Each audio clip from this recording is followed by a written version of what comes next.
Hello, and welcome back to Everything is Ideology. I'm your host, Dr. Lee Kaplan. In this episode, we speak with Colin Sterling about his article, Reparative Museology and Its Limits. We discuss the broader political, philosophical, and cultural questions surrounding museums, memory, and institutional critique. Drawing from critical heritage studies, museum studies, psychoanalysis, and environmental humanities, we discuss the growing reparative turn within museums and cultural institutions, particularly as they attempt to respond to histories of colonialism, extraction, displacement, and social violence. Throughout the conversation, we unpack the distinction between museology and the museum, asking whether the practices of storytelling, collecting, archiving, and communal memory making necessarily require the modern museum institution at all. We explore how museums increasingly position themselves as moral and reparative actors while simultaneously remaining entangled within the political and economic structures that produced many of the harms they now seek to address. We also discuss projects such as Strike MoMA, reparative abolition, restitution, alternative and mobile museum forms, and artistic interventions that challenge the authority and legitimacy of hegemonic museum structures. Along the way, we reflect on psychoanalytical theories of repair, the politics of institutional reform, and the possibilities of imagining new cultural forms beyond the limits of the neoliberal museum. If you like what we do here, please subscribe and share, comment widely. Become a Patreon at Everything is Ideology at patreon.com/everythingisideology or give a donation at buymeacoffee.com/everythingisideology.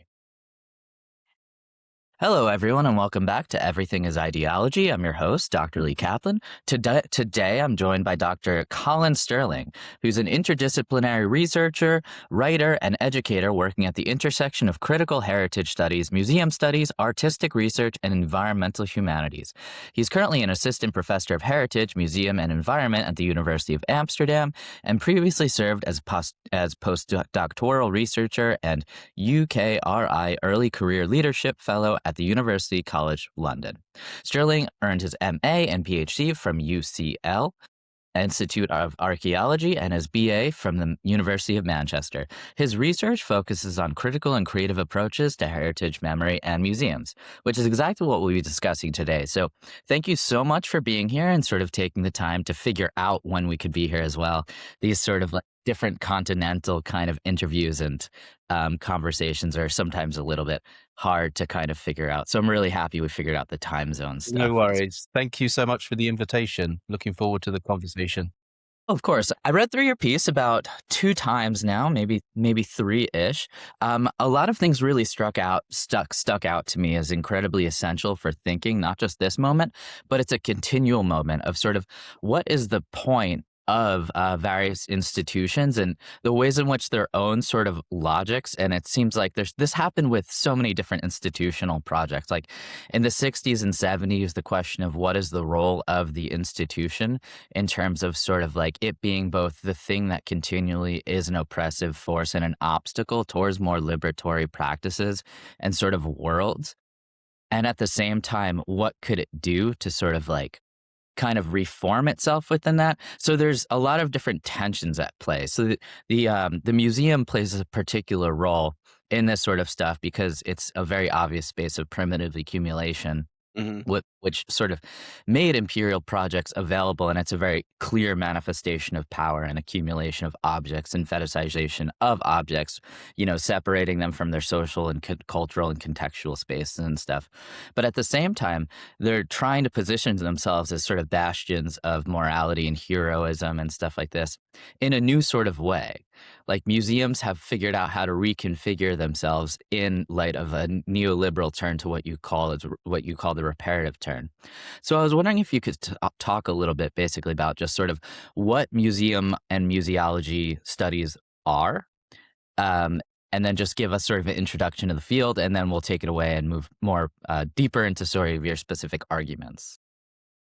Yeah, sure. So for me, museum studies, it's kind of related to and emerges from various similar studies like cultural studies or gender studies or any area of critique where an idea or a problem that has been taken for granted perhaps in modernity is suddenly seen as actually an enormous site of contestation and struggle. And so the project of cultural studies, as I see it, has been about um, questioning and critiquing the kind of preconceived notions of what it means to be a cultural subject, whether that's a nationalist subject or a gendered subject or whatever, and saying, or a racialized subject. And cultural studies was doing that work of like pulling these categories apart, seeing where the power lies in any of those debates. And in a way, museum studies does that on a smaller scale for a particular type of infrastructure and apparatus of culture called the museum. At the same time, it's so I'm gonna have to pause because my dog has just entered the room. And she will not leave until I give her a little scratch. Um, sorry about this. I mean, no interview is really complete without a dog or cat interruption as well. I have yet to see an interview interrupted by something like a fish. A fish. Yeah, Yeah. they tend to be more discreet. I felt like I was in a good flow there as well. Yeah, so museum studies, I would say, can be seen as a subcategory or a kind of smaller area of that kind of cultural studies project, which is about and is oriented towards a very particular type of institution or apparatus, as Foucault would describe it. But at the same time, and this is really crucial, it's a field of practice. It's a very specific area where people train to do particular types of work. And so I teach on a museum studies program at the University of Amsterdam and have been involved in teaching museum studies in other places. And most of the students who come through that program, they want to just get jobs in museums. They want to know what kinds of work are available. It might be curating, might be education, might be development, could be any range of things. And so what I like about the field and what interests me about being a researcher and teacher in it is that, yes, I can pontificate endlessly about the reparative or any other form of critique, but actually these questions always have to be applied in some way. It is not an abstract field of discussion or debate or contestation. These questions have real world implications for how institutions function. And there's a really, really wonderful book, which I'll probably refer to a few times, by a scholar, an STS scholar called Fernando Dominguez Rubio, called Still Life, which has been really, really helpful for me over the past few years in figuring out a few things around ecology in relation to museums. But he has this really good passage in the introduction of his book, where he talks about museums being actually museums having actually been one of the cultural products that has benefited from critique. Like, critique has actually landed with museums. They have listened to criticism and they have changed in response to criticism, and they have tried to become better at what they do. There are always limits to that. There are always other things that can be done. But many of the people who work in museums are fully open to museum critique. And I think that's an interesting kind of space to work within. For sure. And as you kind of point out and mention, as far as these critiques go, it almost feels like capitalism absorbing the new sort of revolutionary thing to then co-opt it to continue itself and regenerate itself anew amidst these various ruptures and crises where a sort of more egalitarian, an other form of museum could happen. One thing that this article made me think of is sort of like, where is the site of the museum? Where does the museum become and take place? Where does it exist? And I think you make this really interesting distinction that you draw on from another scholar. I'm not in the field of sort of museum studies, so forgive me about the name, but you have this really crucial distinction that you draw on several times, and I thought it very much applies to this idea of sort of like theory and praxis you were talking to, which is the study of museology as a form of sort of epistemological inquiry that can then become materialized through the museum. And so my question is sort of like, what can you parse these two things for us? Because one, the museology and how the museum structure work together, and sort of the dialectical process between the two. And also, how these two sort of things, because they're distinct concepts, lend themselves to imagining what a new alternative or sort of sublated version of a museum could be. You might have to remind me of the second question in a moment because the answer to the first question might be very long. Go for But it, please. I'll try to keep it short. So I think the person you're quoting there is this museologist who is self-defines as a museologist, Vaidaka. I think I'm pronouncing that correctly. Also a practitioner, also worked in museums, but also was involved in kind of conceptualizing what museology was as a field, which has been an ongoing debate within museum studies and for, gosh, 50 years perhaps, if not longer. And for him, museology is, as you kind of indicate or gesture towards, a much broader category than the museum, essentially. It's like a way of organizing objects, memory, time, the relationship between people and things and people and place, and suggests a certain. It's obviously wrapped up with kind of notions of historicity, but also the sense and senses of like collecting and bringing together and interpreting and storytelling and displaying. And his argument is basically that all of these processes, all of these phenomena can be seen in cultures where museums did not exist or do not exist. And there are many, many case studies. I mean, I edit a journal, Museums and Social Issues, and we've published a few papers on this as well. But there are a lot. There's a really rich literature of this kind of thing, like cultural formations in, say, South Korea or Cameroon, or where's the other example? Oceania, where there are kind of like buildings or spaces where people come together to do things that appear from the outside somehow museological, right? They bring objects together from across time, from across groups, put them on display, tell stories in relation to them. And so the kind of argument that he's making is that actually museology as a field, as a kind of thing to wrestle with in the world, doesn't need the museum. We should have a way of thinking about museology that can allow us to understand all of these different cultural practices. And the museum, as a very, very in his terms, as a very specific type of institution, which emerges with modernity in the West and then goes to other places, is like just one instance of that form or of that category or of that process. So it would be a form within a broader phenomena.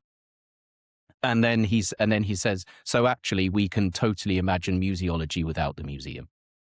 So that's kind of also what I'm getting at in this paper, and why I called it reparative museology rather than the reparative museum, because I'm interested in that much broader sense of museological processes, ideas, imaginaries that expand beyond the museum and allow us to think beyond the horizon of museum continuity, basically. That museums do not have to endure for museology to still matter in the world. Which it sounds really paradoxical. Like, when I've tried to explain this to students, I'd get a lot of blank faces.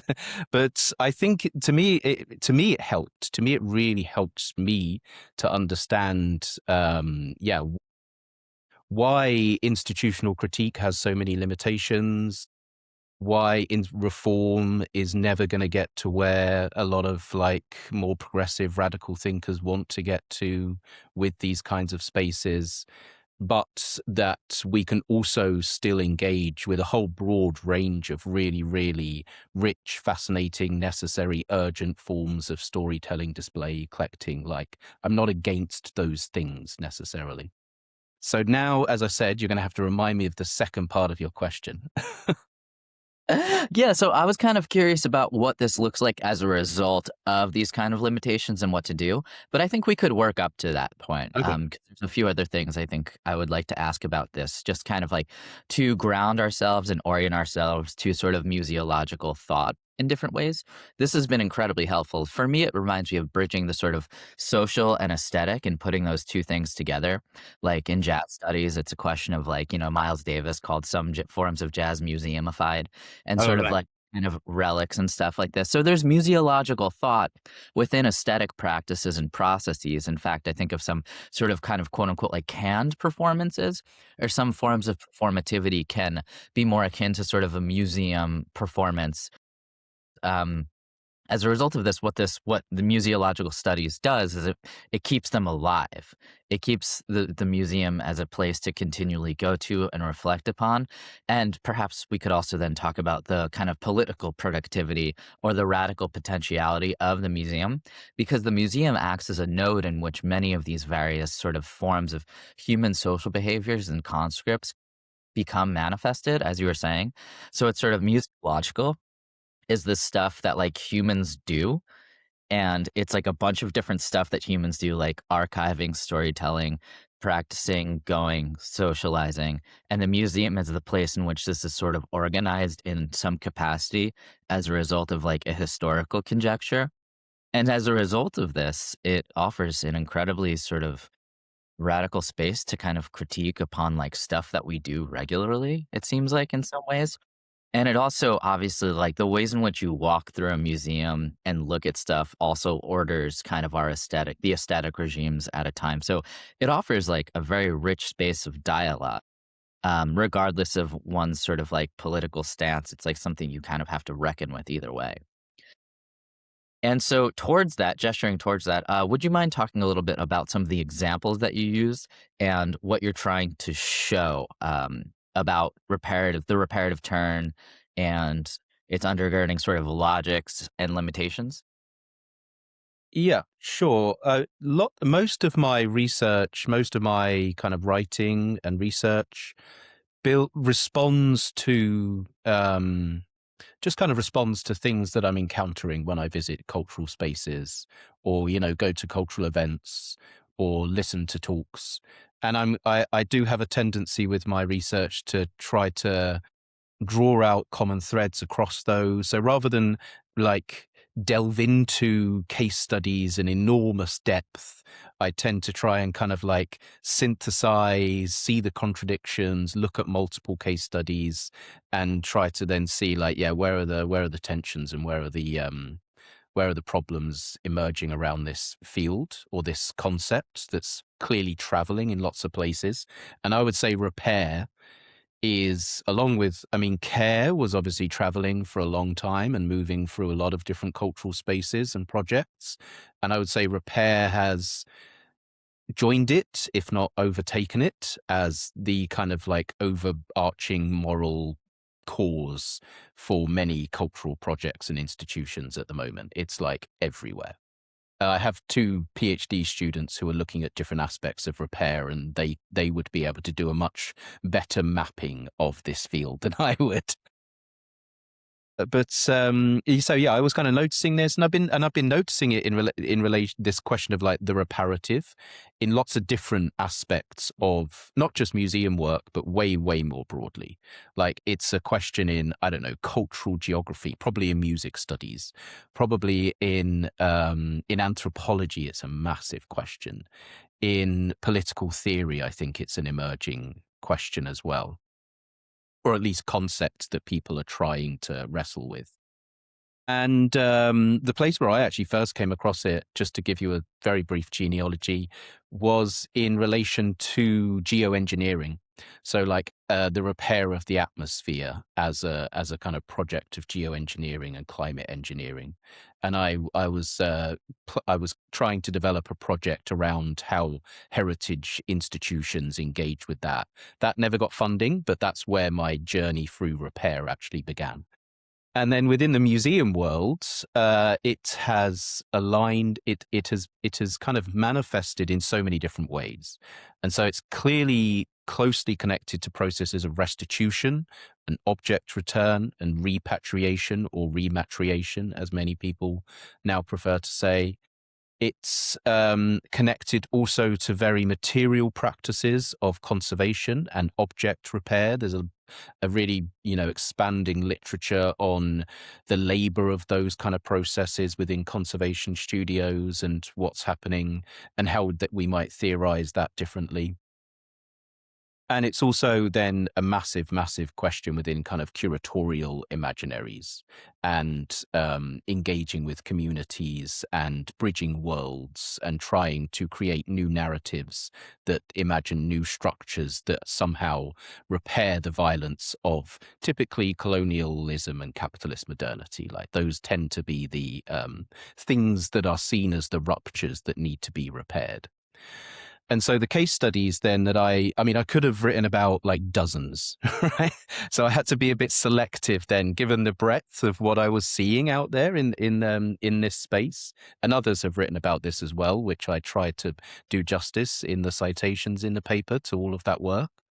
But the case studies that resonated with me were a project in London that an artist called Grace, I think I'm pronouncing this correctly, Derutu, was presenting at the Wellcome collection in London, which is a kind of museum of medical history, and has been and is related to a very, very, I don't know, controversial figure. Henry Wellcome and his collection is the basis for that.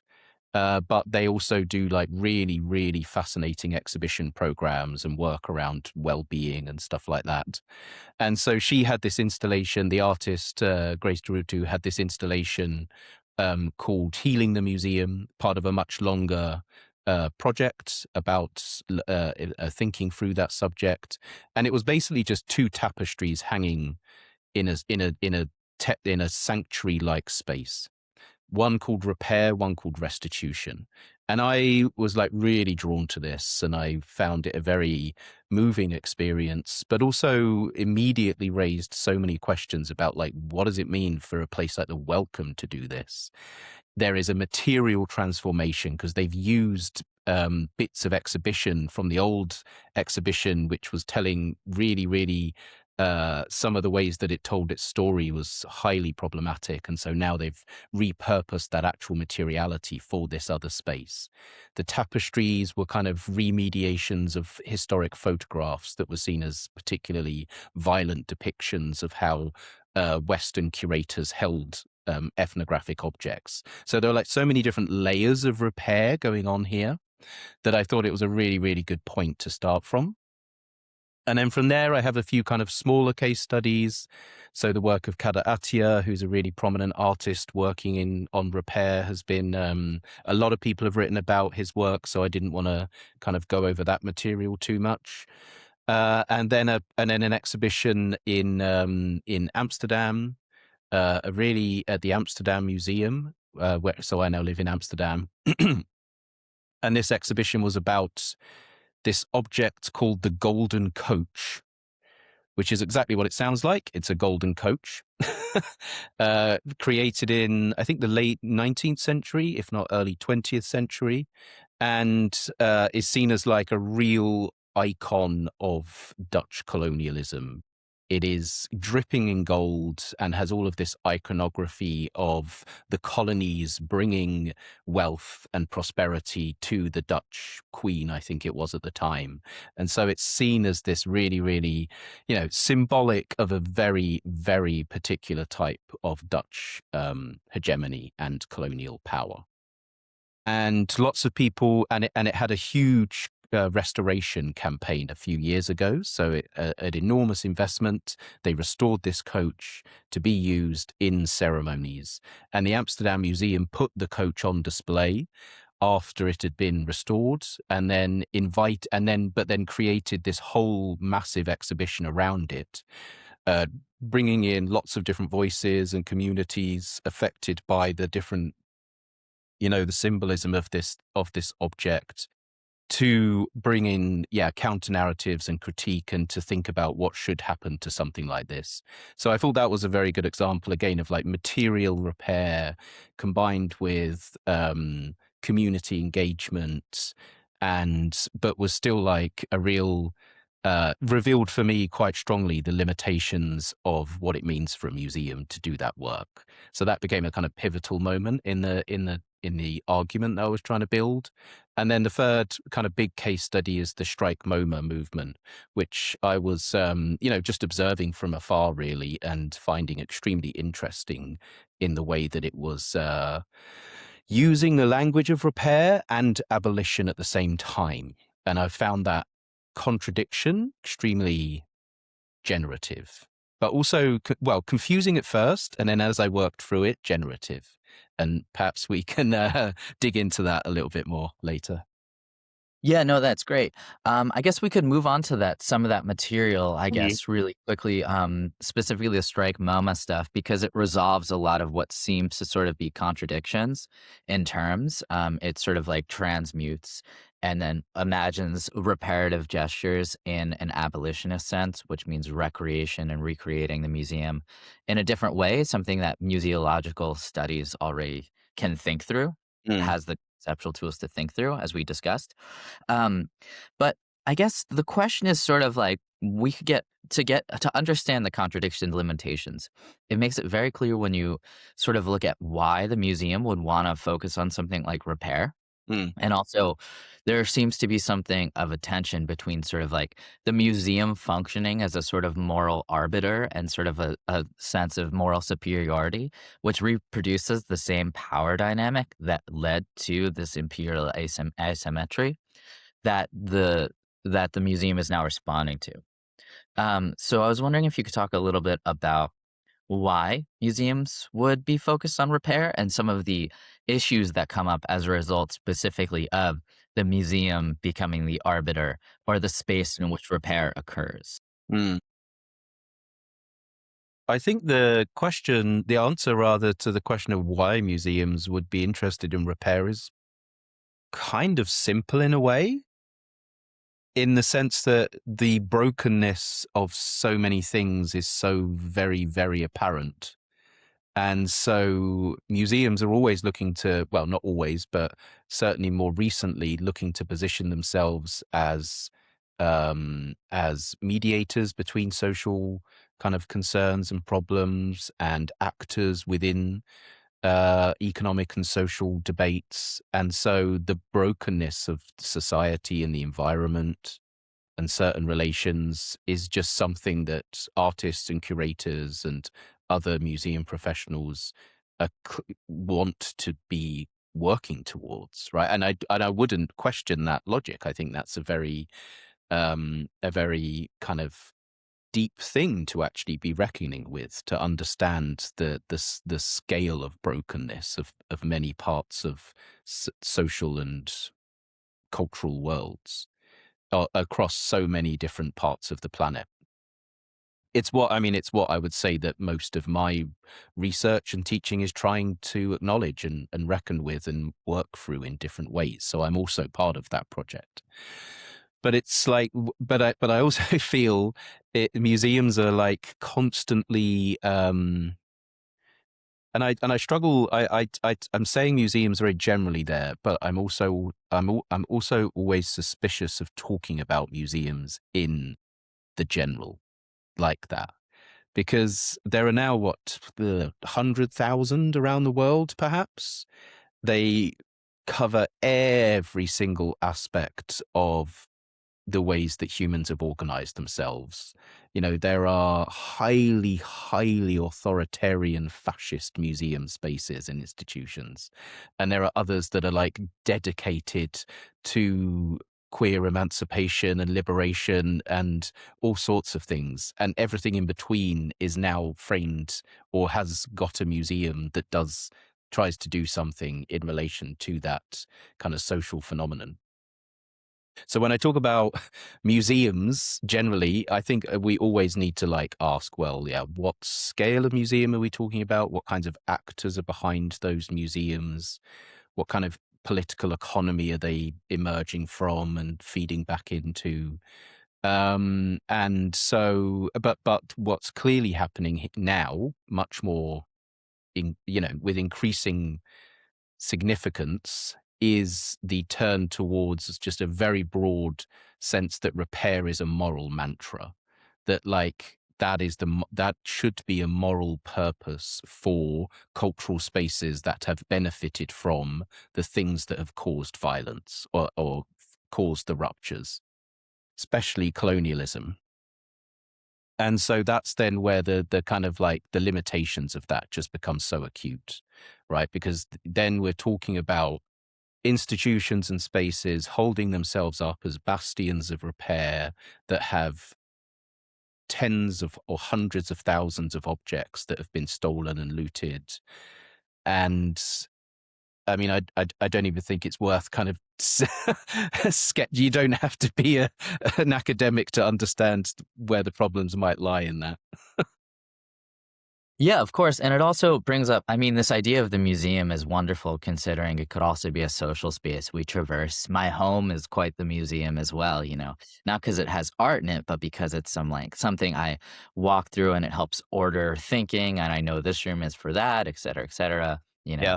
It- It's more like a uh, memory palace. That's like more like a Sherlock memory palace.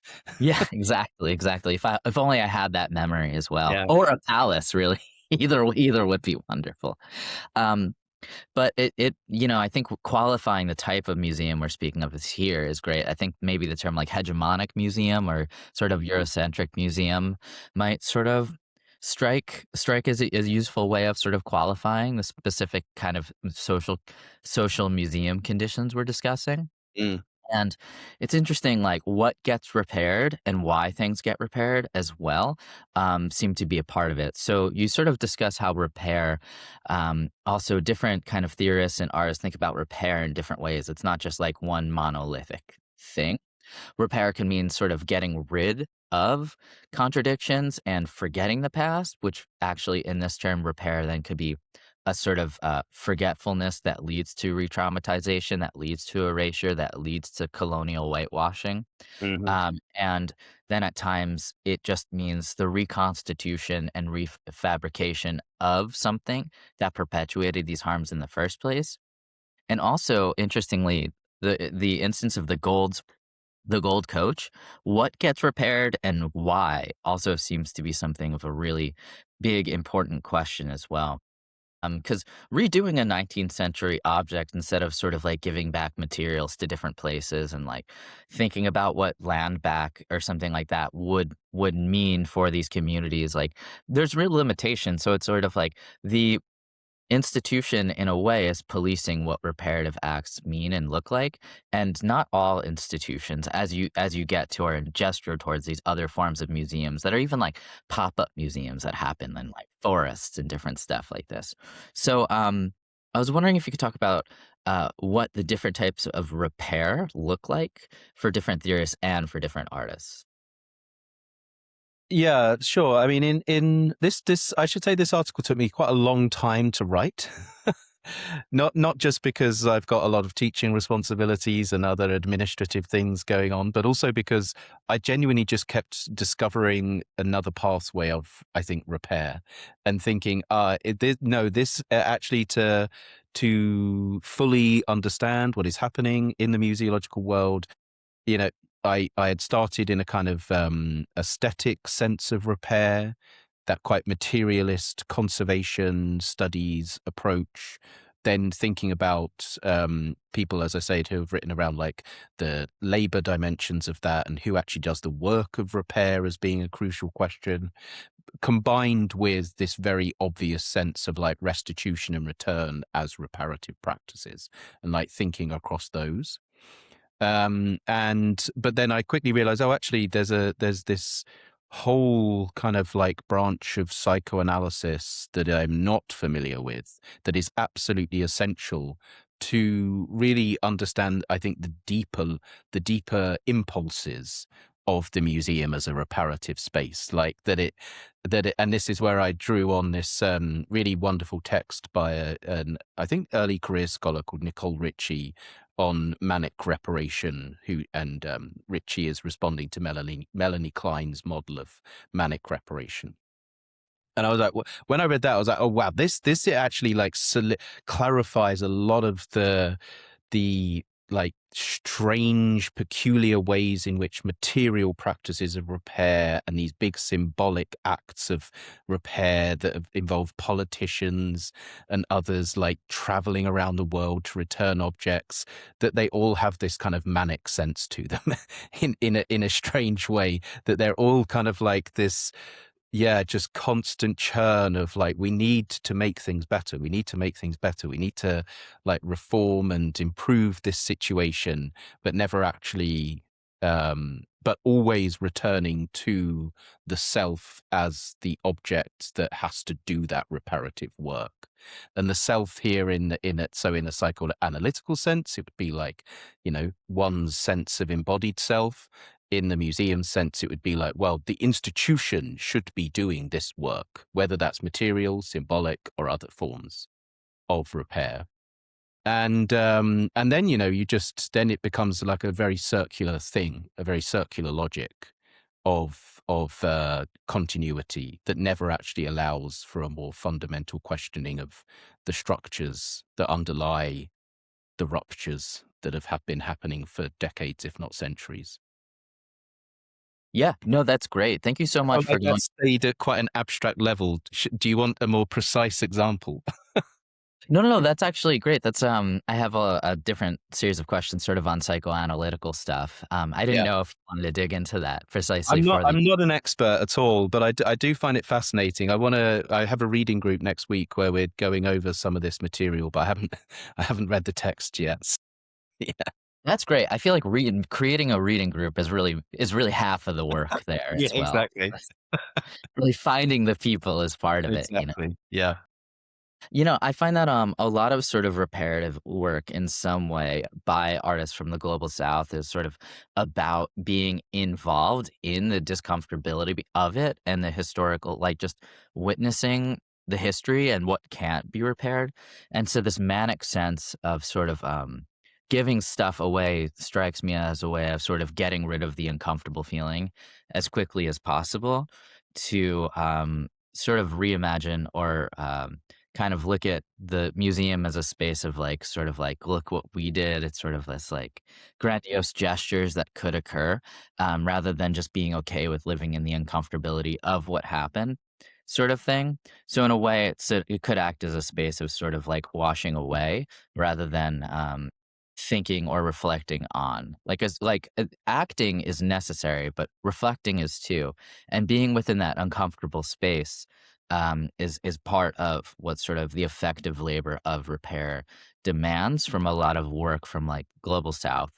So acting manically seems to me to be another sort of like knee-jerk colonial response to get rid of an issue as quickly as possible because it's making people feel uncomfortable in some way. I can see that, but I also feel it's not.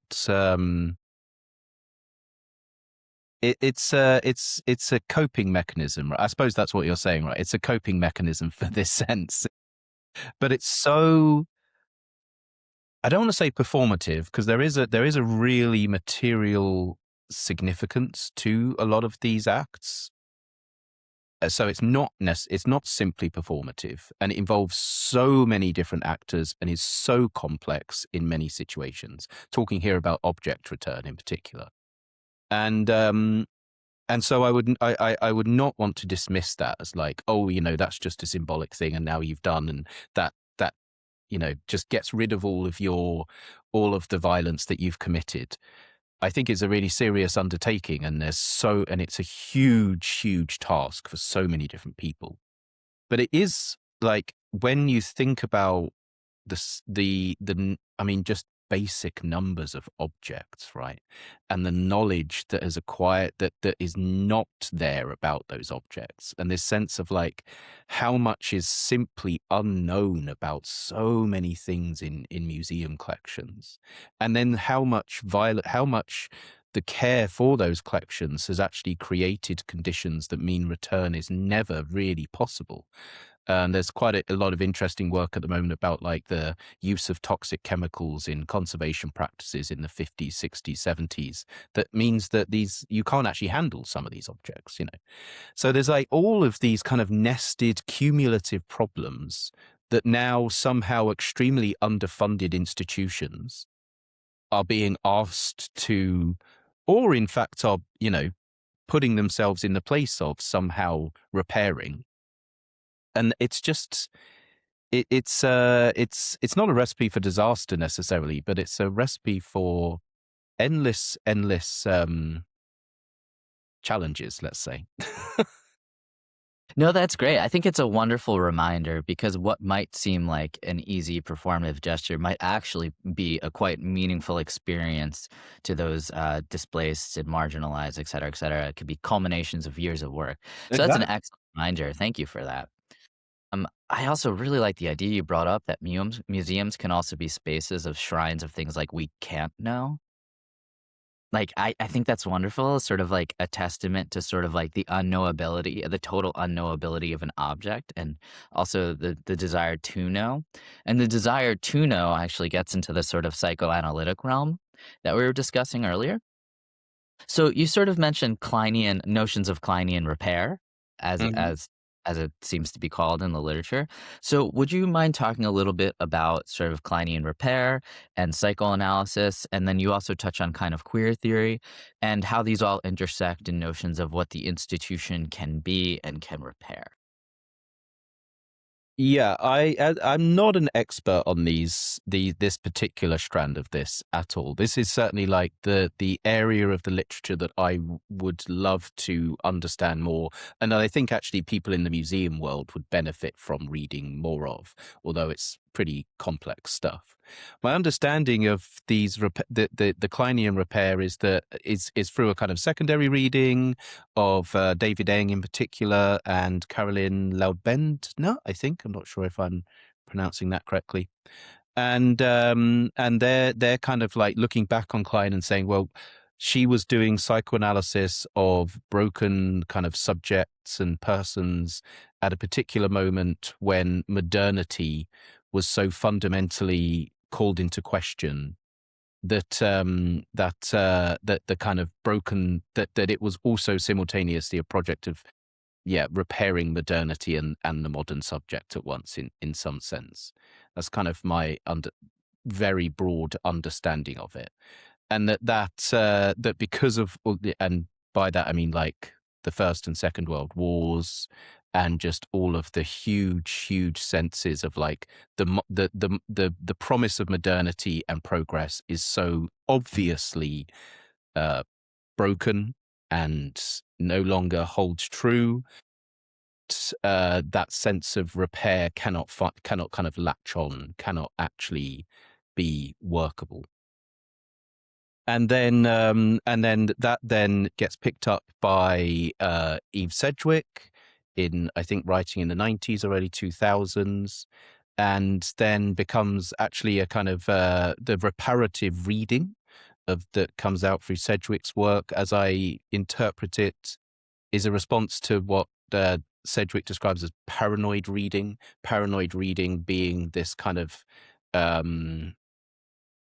go-to mode of critique within critical theory, which is like everything, being suspicious about everything, questioning everything, never just like constantly undermining everything.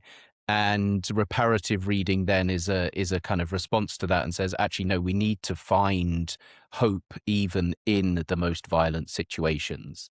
And so then Sedgwick is kind of going back to, as I understand it, Klein, to unearth some of that possibility of, how do you repair in the wake of such incredible violence of that we have seen with conflict of modernity. Then that I know that, and then within the museum world, as I say, I mean, there's a few texts that look at that, look at how those kinds of ideas might resonate within museums and cultural spaces. But it's not mostly actually museums have dealt with kind of well-being and psychoanalysis and healing in a much more, how to say, programmatic way, systematic way, saying, I mean, there was a story in the news this week saying it was something like going to museums can extend your life by 3.4%. And that's the kind of like headline news that normally gets attached to anything in museums and well-being and kind of yeah, that kind of space.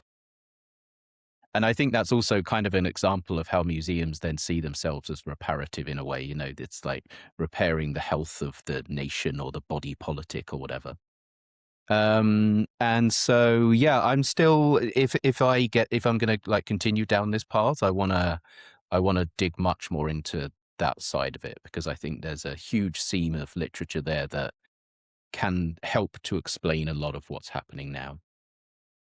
Yeah, no, that's great. And also, just the psychoanalytical part, it seems like also there's a notion of sort of there's a pedagogical and developmental understanding of how like objects occur and Mm, become taxonomified, I guess you might say, into sort of different categories with moral qualities as well.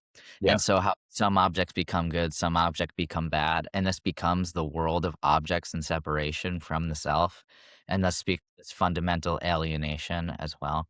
So then museums could become a space of healing insofar as it's collecting all of the objects and doing something with them to reclaim a sense of the initial alienation that was caused by this paranoid schizophrenic development of modernity.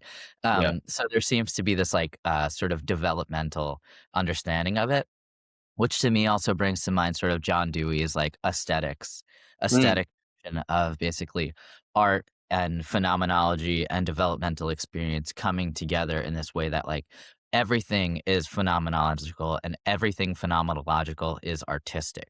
mm. Uh, so it strikes me in that sort of way. Yeah, yeah, Uh, that's nice. That's a nice link to draw, definitely. Yeah. Yeah. So, definitely, I would love to read more about this stuff if you publish a paper on Yeah. it, that sort of thing. Um, so I guess getting back into specifically the museum, right? Let's turn to the more sort of quote unquote I'd say quote unquote radical postures of reparative care and what that looks like, and also what you term as reparative abolition as well. So I guess we could start with Strike MoMA, what they were up to, what they were doing, and then also probably fold in the notion of reparative abolition that you draw out. Yeah, yeah. So as I say, I was not involved in the Strike MOBA campaign, and I know a lot of people. It was a huge campaign and many people involved. So I'm kind of like just looking at it as an outsider and kind of putting it in a broader context of what I called reparative museology. The Strike MoMA campaign, as I understand it, emerged in a very specific way, but became very broad. And the specific issue was around, is it Leo Black or Len Black, chair of the MoMA board, who was found to have ties to a lovely chap called Jeffrey Epstein, and there was like an undisclosed or uncertain transfer of $150 million or something from Black to Epstein. And so some campaigners got decided to, take action against this and call for the chair of the board to step down.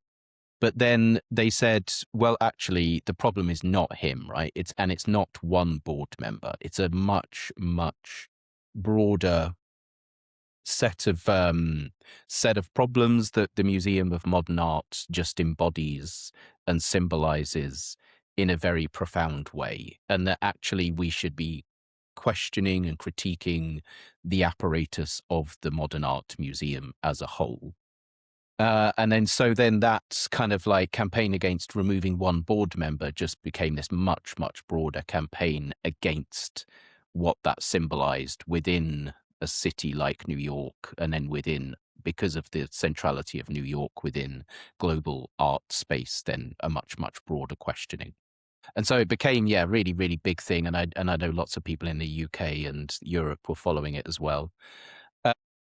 And what I would recommend is that anyone listening to this just reads the Strike MoMA Reader, which is available as a PDF, because it has such a great selection of essays and overviews and arguments about the nature of a major art institution in the 21st century, and how it's connected to finance and how it's connected to the military industrial complex, and all these networks that activists and campaigners have mapped out.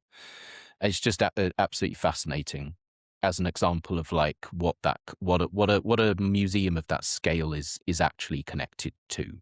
It's not just a space for showing art or education. It's something much, much more. And it's not just a space for greenwashing.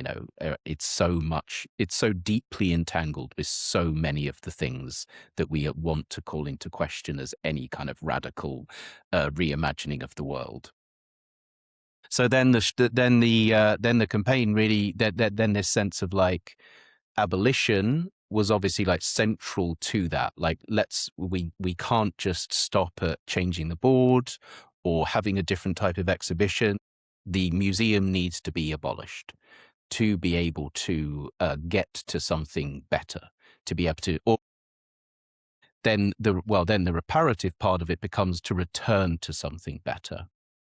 And this is the kind of argument that Azule was building at the time, in her book, what's it called, Potential History, Unlearning Imperialism, which is really about this kind of project of worldly repair and questioning the role of archives and history in building imperial forms of knowledge production, and saying, to get to the world that those forms of knowledge production have destroyed, we will actually have to abolish certain ways of doing history or creating knowledge. And it's an abolitionist project, but it's also a reparative project in a way. And so I was kind of trying to reading the Strike MoMA reader, following their stuff online, seeing this campaign and thinking, where does the reparative become abolition? Where does abolition turn into repair? How can you think those two things simultaneously, even though they seem somehow to be in tension with one another? And I think and then I started delving into the work of Olufemi Taiwo, and I found his kind of work on reparations as a world building project super helpful then to theorize that tension, basically. Yeah, no, that's great. I think they really do a good job bringing out so many of these different connections and contradictions, where it's sort of like it reminds me of kind of now, rather than just like looking at sort of like, first it started with like the sort of expressionist, the aesthetic attitude or something, the Simone de Beauvoirian thing, where you look at just the art and the form and the beauty, to then look at the social conditions that gave rise to the sort of beauty, to now looking at the structural social conditions that gave rise to the very place or the structure of where beauty can happen. So it's a continual zooming out. Yeah, And yeah. the things that gave rise to this were basically, CEOs that were up to nefarious things that made the raw materials available for the sort of museum to come to condition, to come to fruition and stuff. So abolition repair doesn't seem to be so much in contradiction with anything, but rather I see it as sort of dialectical process, Mm. where it comes from like unlearning to rebuilding to destruction to creation, sort of like fire destroying, but then you could build as a result of the fire in different ways. Mm. Um, and it doesn't seem to get rid of like an epistemological sort of like understanding of museums will be. Like there's going to be some sort of museum, but we don't know the form it will take. Um, Now, can you talk about alternative forms of museums, or what an abolished and repaired museum might look like, or examples of this sort of stuff that you found? Yeah, this is the kind of not exactly the central pillar of what I research at the moment, but like within the museum world, I do tend to look at things on the fringes and the margins and the emergent forms of museum making that are happening outside of like traditional structures and funding mechanisms and stuff like that. So I'm very interested in, and a lot of my research is also then focused on ecological issues and environmental issues, and how new forms and structures of museum are emerging in response to that. And and I'm writing a book at the moment about this, and I'm kind of the final chapter or the concluding chapter, I think, will bring together a few different case studies. And so I could highlight a couple of those, like things like I mean, a very, very small. Well, let's start with a very strange one: the Museo Aerosolar, uh, by an artist called Thomas Saraceno, Argentinian artist, but based in Berlin. And he and the aeroscene community has this ongoing project called Museo Solar, which is about collecting. Essentially, they could just go to different places around the world, and they collect plastic bags and other objects, very, very light objects, mostly, petrochemical based, sew them together in a community act, create these enormous objects that then are able to float with the power of the sun only, as a kind of post-fossil fuel imaginary of travel. And they have done this. I think they hold the world record. The aeroscene community holds the world record for the longest non-fossil fueled flight, or something like that. Not with these balloons that are made of plastic bags, with another type of balloon. But I was just, and so I was lucky enough to see the Saraceno's exhibition a few years ago in Paris, and he had one of these huge Museo Aerosolar balloons, and you could actually go inside it, and they held an event inside it. And the people were talking and giving kind of summaries of the project, but it was all being inflated by these fans. And at some point, the fans cut out, and the whole thing just started to collapse on the audience. So there was this real moment of panic when we all wondered, are we going to be suffocated by the museum here? Which is where I'm going to start my concluding chapter of my book, I think. But obviously it's called a museum. It is not by any category that the International Council of Museums would state a museum in that form. But it is doing something, right? It is bringing objects together. It is creating an imaginary. It is creating a new form of social and environmental relation. It is bringing people and things together in certain places to tell stories about people's place in the world and their relation to more than human worlds. So I'm fascinated by how an extremely speculative, non-institutional category of thing called that someone just codes as a museum does some work that a museum otherwise is not doing. So that I always draw on as quite an interesting example. And then another much smaller scale example would be one I've been working with for a number of years in the Netherlands, a museum called the Traveling Farm Museum of Forgotten Skills. And I've written an essay with one of the people who leads that, Asia Komarova. And that's an example for me. It's a very small scale local community project.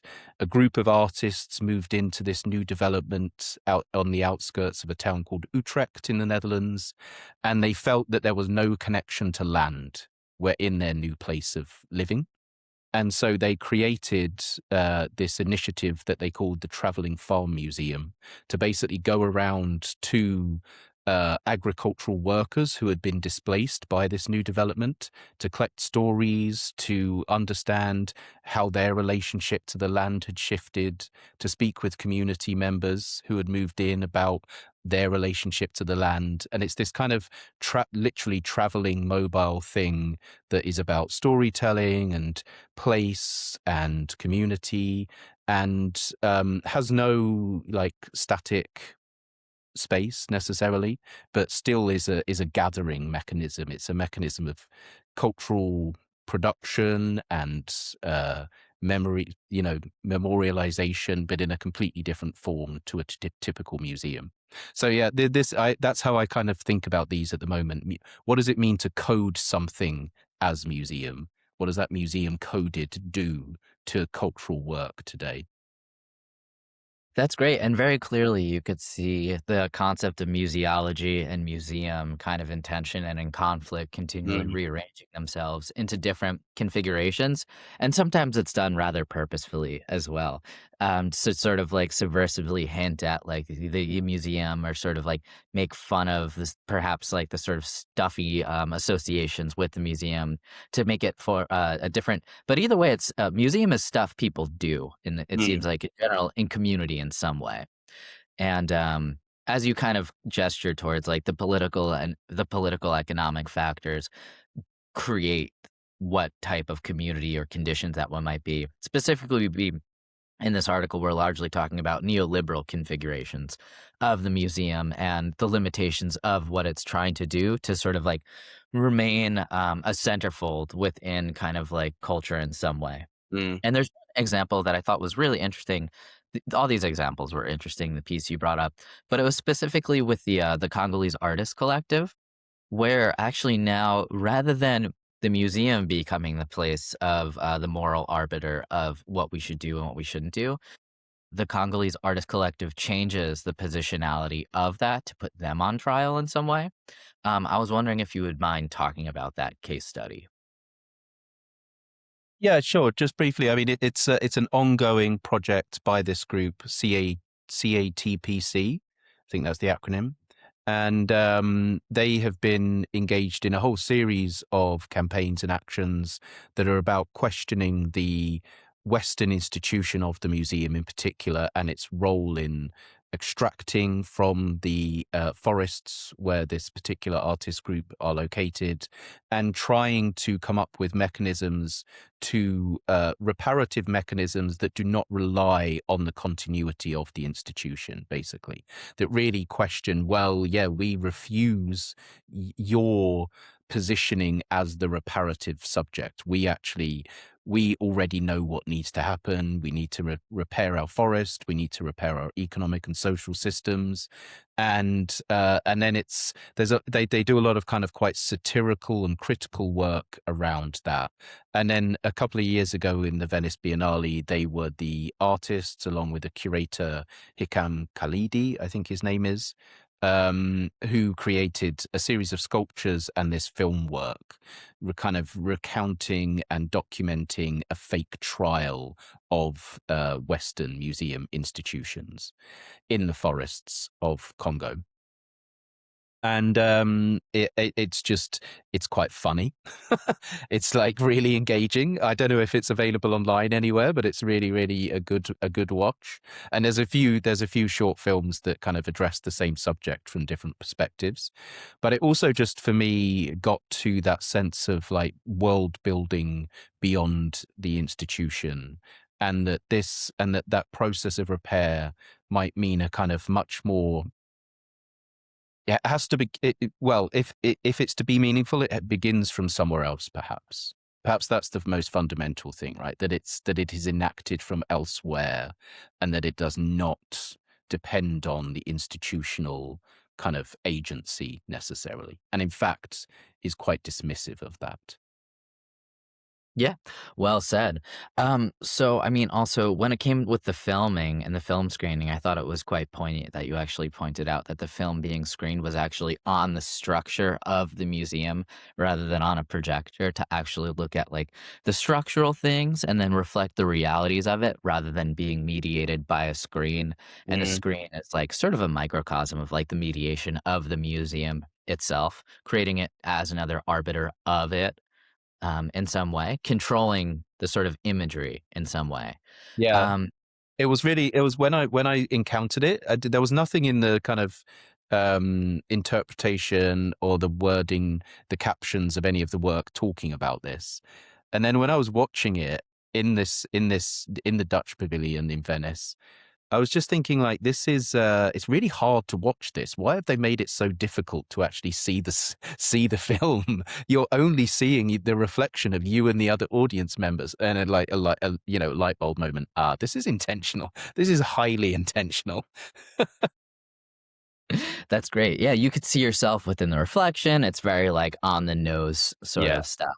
Yeah. So, well, this has been an absolute pleasure. I don't want to take up any too much more of your time, but if there's any sort of concluding remarks, anything we didn't touch on, that would be great. And also, just how could we keep up with your work? Where can we find you? Yeah, I tend not to be on social media. I'm on the most boring of social medias, LinkedIn, and I mostly just post job opportunities there. So if anyone's interested in working in the Netherlands, they'll find lots of things from me on there. But if anyone is like genuinely interested in these subjects, I would direct them towards a short story I've just written, where I pick up on some of these themes, but in a completely different way, and it's my first attempt to be a bit more creative in my writing. And I've put it on my website, which I don't know whether you'll link to through this. But I was invited by a museum in Seoul, the Museum of Modern and Contemporary Art in South Korea, to write an essay for an exhibition they were doing about the decomposition of artworks. And I said that I didn't want to write an essay, I wanted to write a short story.